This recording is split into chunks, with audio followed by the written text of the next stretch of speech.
Hello friends, welcome to my YouTube channel Banwal study. तो previous class में हमने data structure से रिलेटेड मल्टीपल चॉइस क्वेश्चन किए थे। आज हम डाटा स्ट्रक्चर का टॉपिक पढ़ेंगे जिससे आपको क्वेश्चन करने में आसानी होगी। ठीक है, तो शुरू करते हैं। Data structure is a way of organising, processing, retrieving and storing. ठीक है, डाटा स्ट्रक्चर क्या करता है? डाटा को ऑर्गेनाइज करता है, प्रोसेस करता है, रिट्रीव करता है और स्टोर करता है डाटा स्ट्रक्चर से। ठीक है, डाटा स्ट्रक्चर क्या है? डाटा स्ट्रक्चर एल्गोरिदम का एक सेट होता है जिसका प्रयोग हम प्रोग्रामिंग लैंग्वेज में डाटा को स्ट्रक्चर करने के लिए करते हैं। ये एक एल्गोरिदम का सेट होता है, ठीक है, जिसका प्रयोग हम प्रोग्रामिंग लैंग्वेज में डाटा को स्ट्रक्चर करने के लिए करते हैं। प्रोग्रामिंग लैंग्वेजेस हमारी कौन सी होती हैं? ये होती हैं सी प्लस प्लस, जावा। ठीक है, ये हमारी प्रोग्रामिंग लैंग्वेज होती है। ठीक है, एल्गोरिदम क्या होता है? एल्गोरिदम का जो ग्राफिकल रिप्रेजेंटेशन होता है उसको हम फ्लो चार्ट कहते हैं। ठीक है, एल्गोरिदम के ग्राफिकल रिप्रेजेंटेशन को फ्लो चार्ट कहते हैं और डाटा स्ट्रक्चर एल्गोरिदम का एक सेट होता है, ये आपने याद रखना है। ठीक है, उसके बाद है एप्लीकेशंस ऑफ डाटा स्ट्रक्चर। ठीक है, कौन कौन सी एप्लीकेशंस आती है डाटा स्ट्रक्चर में? तो compiler design, operating system, DBMS, database management system, statistical analysis package, numerical analysis, graphics, artificial intelligence and simulation. ठीक है, तो ये 8 एप्लीकेशंस आपने याद रखनी है, इसमें से एग्ज़ाम में क्वेश्चन आता है। ठीक है, नेक्स्ट है data structure are structure program to store order data. ठीक है, ये एक स्ट्रक्चर प्रोग्राम है जो क्या करता है? ऑर्डर डाटा को स्टोर करता है। Reduce the complexity and increase the efficiency. ठीक है, operation performed in data structure, कौन कौन से ऑपरेशन परफॉर्म किए जाते हैं डाटा स्ट्रक्चर में? तो सर्च का operation, sorting, insertion, deletion and updation. ठीक है, तो ये 5 टाइप के ऑपरेशंस जो हैं ये डाटा स्ट्रक्चर में परफॉर्म किए जाते हैं। ठीक है, जो डेटा स्ट्रक्चर होता है हमारा वो 2 टाइप का होता है, primitive data structure and non primitive data structure. जो प्रिमिटिव डेटा स्ट्रक्चर होता है वो एक प्राचीन पुराने तरह का डेटा स्ट्रक्चर है। जो नॉन प्रिमिटिव डेटा स्ट्रक्चर है वो 2 टाइप का होता है, linear non primitive data structure and non linear primitive data structure. ठीक है, जो प्रिमिटिव डेटा स्ट्रक्चर है it is called built in data type. ठीक है, प्रिमिटिव डेटा स्ट्रक्चर को बिल्ट इन डेटा टाइप भी कहते हैं। It is a collection of similar type of data, ये सिमिलर सेम टाइप के डेटा का कलेक्शन होता है। It is operated by machine instructions. ठीक है, मशीन इंस्ट्रक्शन के द्वारा ऑपरेट किया जाता है। Primitive data structure are use to create non primitive data structure. जो प्रिमिटिव डाटा स्ट्रक्चर उसका यूज़ किया जाता है नॉन प्रिमिटिव डाटा स्ट्रक्चर को क्रिएट करने के लिए। ठीक है, जो एग्जांपल है प्रिमिटिव डाटा स्ट्रक्चर के वो कौन कौन से हैं? वो है integer, long, float, double, char, string, boolean and pointer. ठीक है, तो ये हैं हमारे 8 एग्जाम्पल प्रिमिटिव डाटा स्ट्रक्चर के। एग्ज़ाम में इनमें से भी क्वेश्चन आते हैं। ठीक है, तो ये आपने याद कैसे रखना है? IL, FD, CS and BP। ठीक है, इस तरह से आपने याद कर लेना है। इंटीजर होता है 4 बाइट्स का। इंटीजर का डबल क्या आता है? लॉन्ग। ठीक है, इंटीजर का डबल आ गया लॉन्ग, ये होता है 8 बाइट्स का। उसके बाद आ गया फ्लोट होता है 4 बाइट का और फ्लोट का डबल होता है डबल, ये होता है 8 बाइट्स का। ठीक है, उसके बाद कैरेक्टर, ये होता है 2 बाइट्स का। ठीक है, और जो स्ट्रिंग होता है वो होता है 8 बाइट का, क्योंकि स्ट्रिंग होता है हमारा सीक्वेंस ऑफ करैक्टर्स। ठीक है, तो इसमें एक से ज़्यादा करैक्टर आते हैं, तो ये 8 बाइट्स का होता है। जो बूलियन होता है वो 1 बिट का होता है। बूलियन क्या करता है? ट्रू फॉल्स वैल्यू को प्रेजेंट करता है और ऑन ऑफ को रिप्रेजेंट करता है। ठीक है, तो ये 1 बिट का होता है। और पॉइंटर क्या होता है?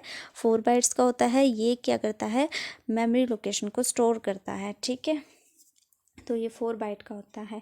ठीक है, ये आपने याद रखना है। आगे रेंज क्या होती है? फ्लोट की रेंज आती है 6 to 7 डेसिमल डिजिट्स में। ठीक है, और फ्लोट का डबल होता है डबल की रेंज आती है 15 डेसिमल डिजिट्स। ठीक है, कैर यूज़ होता है फॉर एस की वैल्यूज़ के लिए। स्ट्रिंग होता है सीक्वेंस ऑफ करैक्टर्स। बूलियन होता है ट्रू फॉल्स वैल्यू के लिए। और पॉइंटर होता है मेमोरी लोकेशन के लिए यूज़। ठीक है, आगे है नॉन प्रिमिटिव डाटा स्ट्रक्चर। तो नॉन प्रिमिटिव डाटा स्ट्रक्चर क्या होता है? It is derived from primitive data structure. ये प्रिमिटिव डाटा स्ट्रक्चर से ही नॉन प्रिमिटिव डाटा स्ट्रक्चर बनाया जाता है। These are user defined data structure, ठीक है। ये यूज़र डिफाइंड डाटा स्ट्रक्चर है। जो प्रिमिटिव डाटा स्ट्रक्चर होता था वो मशीन ऑपरेटेड होता था और ये यूज़र डिफाइंड है, ठीक है। ये 2 टाइप का होता है, लीनियर और नॉन लीनियर, ठीक है। Linear data structure. In these elements are arranged in sequential manner. Each element is connected to its previous and next elements, ठीक है। इसमें क्या होता है, एलिमेंट्स जो अरेंज किए जाते हैं वो सीक्वेंस में अरेंज किए जाते हैं, ठीक है। और हर एक एलिमेंट्स जो होता है वो उसके पिछले और अगले एलिमेंट्स के साथ कनेक्ट होता है, ठीक है। इसके एग्जाम्पल आते हैं एरे, लिंक लिस्ट, स्टैक्स और क्यू, ठीक है। ये लीनियर डेटा स्ट्रक्चर के एग्जाम्पल है, ठीक है। Next non linear data structure. तो in this elements are not arranged in sequential manner, ठीक है। इसमें क्या होता है, एलिमेंट्स अरेंज नहीं होते हैं सीक्वेंस के according. Single label is not achieved. इसके एग्जाम्पल आएंगे ग्राफ और ट्री। अब हम इसके एरे के बारे में एक्सप्लेन से पढ़ेंगे। जो हमने एग्जांपल्स पढ़े हैं, array, link list, stack, Q, ठीक है। यहाँ पे पढ़ा ग्राफ और ट्री, इन सब के बारे में हम एक्सप्लेन से पढ़ेंगे। तो सबसे पहले एरे के बारे में पढ़ते हैं। एरे क्या करता है, एरे करता है elements are stored in contiguous memory allocation. जो एलिमेंट स्टोर किए जाते हैं वो कॉन्टीजियस मेमोरी लोकेशन में स्टोर किए जाते हैं। कॉन्टीजियस मेमोरी मतलब ये एक ज़िद्दी टाइप की मेमोरी होती है। मान लो कि इसमें मतलब जितना स्पेस होता है सिर्फ हम उतना ही डाटा स्टोर करेंगे। जैसे मान लो कि इसमें 4 सॉन्ग आप अपलोड कर सकते हैं, ठीक है। तो आपके पास 5 सॉन्ग आपने अपलोड करने हैं, इसमें सिर्फ 4 सॉन्ग को अपलोड करने की मेमोरी है। या तो ये जो अगर आप 5 सॉन्ग अपलोड करना चाहते हैं तो वो 5 सॉन्ग अपलोड नहीं होंगे, 0 सॉन्ग अपलोड होंगे। अगर आपके पास 4 हैं तो 4 ही अपलोड कर लेगा, नहीं तो ये कोई भी नहीं करेगा, ठीक है। 5 सॉन्ग ये नहीं करेगा क्योंकि इसके पास 4 सॉन्ग का स्पेस है, ठीक है। मतलब जितना स्पेस है सिर्फ फॉर एग्ज़ाम्पल जैसे आप किसी रेस्टोरेंट में खाना खाने जाते हैं अपने फ्रेंड्स के साथ, ठीक है। तो आप जैसे 5 फ्रेंड्स हैं, तो आप जब किसी रेस्टोरेंट में खाना खाने के लिए जाते हैं तो मान लो कि वहाँ पे 4 चेयर लगी हुई हैं टेबल पे, ठीक है। और आप 5 फ्रेंड हैं, तो आप क्या करेंगे, अब आप 4 जने तो खाना खा नहीं सकते, अब आप 5 को खाना खाना है, तो आप क्या करेंगे, वहाँ पे या तो सभी बैठेंगे या तो कोई नहीं बैठेगा। तो इस तरह ये कॉन्टीजियस मेमोरी होती है, या तो सभी बैठेंगे या कोई नहीं बैठेगा।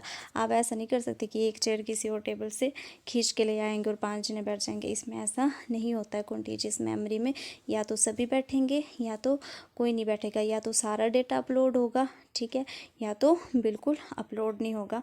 इस तरह इसमें काम होता है एरे में, ठीक है। एरे में क्या होता है, डाटा स्टोर होता है कॉन्टीजियस मेमोरी एलोकेशन में, ठीक है।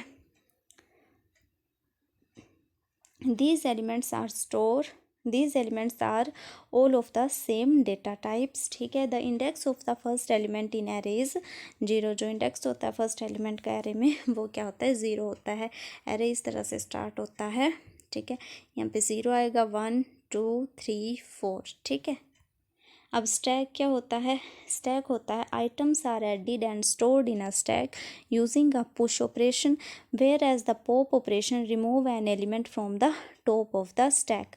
इसमें क्या होता है, फॉर एग्जांपल जैसे आपके पास कोई बकेट है, ठीक है, कोई बकेट है, आप इसमें बॉल्स डालते हैं। जैसे आपने एक बॉल डाली, दूसरी डाली, तीसरी डाली, चौथी डाली, 5वीं डाली, अब ये बकेट क्या हो गई, फुल हो गई, ठीक है। तो ये क्या करता है, जो सबसे लास्ट में आपने बॉल डाली है उसको सबसे पहले निकालेगा। इसमें जो ऑपरेशन परफॉर्म किया जाता है वो किया जाता है लास्ट इन फर्स्ट आउट, ठीक है। जो सबसे लास्ट में जाएगा वो सबसे पहले बाहर आएगा, ठीक है। जो बॉल सबसे लास्ट में बकेट में जाएगा वो सबसे पहले बाहर आएगा, ठीक है। तो इस तरह इसमें यूज़ किया जाता है last in first out operation का, ठीक है। लिंक लिस्ट है use to remove drawback of array. जो लिंक लिस्ट है वो किसके लिए यूज़ की गई, एरे के ड्रॉबैक को रिमूव करने के लिए। Elements are not stored in contiguous memory allocation. Array में जैसे एलिमेंट स्टोर किए जाते हैं कॉन्टीजियस मेमोरी में, लिंक लिस्ट ने इस ड्रॉबैक को हटा दिया, ठीक है। अब ऐसे नहीं होता है कि जैसे जितना डाटा उसमें सेव होगा उतना ही होगा। आप ज़्यादा डाटा भी सेव कर सकते हैं मेमोरी में और कम डाटा भी सेव कर सकते हैं, ठीक है। ये लिंक लिस्ट 3 टाइप की होती है, सिंगली लिंक लिस्ट होती है, डबली होती है और सर्कुलर लिंक लिस्ट होती है। ठीक है, जो सिंगली लिंक लिस्ट होती है वो क्या होती है, each node has data and a pointer to the next node. ठीक है, हर एक नोड का डेटा जो होगा वो अगले नोड के पॉइंटर के साथ कनेक्ट होगा। ठीक है, जैसे ये हमारे पास दिया है, यम पे दिया है हमारा डेटा, ठीक है, और यहाँ पे दिया होता है नेक्स्ट। ठीक है, अब ये कनेक्ट होगा अगले के साथ, यहाँ पे डेटा आ जाएगा, यहाँ पे नेक्स्ट आ जाएगा, फिर ये लास्ट में नल आ जाएगा। ठीक है, यहाँ से ये शुरू होता है। ठीक है, ये इसका हेड है, डेटा जाएगा नेक्स्ट, फिर ये अगले के साथ कनेक्ट होगा, अगले के साथ कनेक्ट होगा पॉइंटर के साथ। तो each node has a data and a pointer to the next node, pointer next node के साथ कनेक्ट होता है। डबली लिंक लिस्ट में क्या होता है, we add a pointer to the previous node. अब इसमें हम क्या करेंगे, पॉइंटर को पिछले डेटा के साथ भी कनेक्ट कर देंगे। पहले सिर्फ नेक्स्ट के साथ था, अब दोनों साइड ये कनेक्ट हो जाएगा। We can go either in direction forward and backward. ठीक है, circular link list, circular link list क्या होती है, last element is link to the first element. जो लास्ट एलिमेंट आएगा वो किसके साथ लिंक हो जाएगा, फर्स्ट एलिमेंट के साथ। तो इसमें क्या होता है, last element is link to the first element, this form a circular loop. ठीक है, इसमें एक सर्कल बन जाता है, जो लास्ट एलिमेंट होता है वो फर्स्ट के साथ कनेक्ट हो जाता है। ठीक है, तो ये होता है स्टैक। आगे है Q, Q based on FIFO. ठीक है, फीफो मतलब फर्स्ट इन फर्स्ट आउट। इसका मतलब ये है कि जैसे मान लो कि आप बैंक में जाते हैं तो आप लाइन में खड़े होते हैं, या बैंक में जाते हैं, हॉस्पिटल्स में जाते हैं तो आप एक लाइन में खड़े होते हैं। ठीक है, जैसे आप ये लाइन में खड़े होते हैं तो जो सबसे पहले लाइन में खड़ा होगा वो सबसे पहले बाहर जाएगा। ठीक है, फर्स्ट इन फर्स्ट आउट, जो सबसे पहले लाइन में जाएगा वो सबसे पहले बाहर जाएगा। ठीक है, इसमें ये फंक्शन परफॉर्म होता है। Elements deleted from front, elements कहाँ से डिलीट होगा, फ्रंट से डिलीट होगा। ठीक है, और एलिमेंट्स इंसर्टेड फ्रॉम रेयर, और रेयर मतलब पीछे से इंसर्ट होगा, एलिमेंट्स पीछे से इंसर्ट होगा, और डिलीट कहाँ से होगा, फ्रंट से। First in first out, Q open at both hands, ये क्यू दोनों साइड से ओपन रहती है। ठीक है, तो आज की क्लास में हम इतना ही पढ़ेंगे, बाकी हम इससे आगे नेक्स्ट क्लास में पढ़ेंगे। तो जो मैंने आपको पिछली क्लास में क्वेश्चन कराए थे, आप ये टॉपिक पढ़ने के बाद उन क्वेश्चन को सॉल्व करने की कोशिश करना। ठीक है, तो थैंक यू।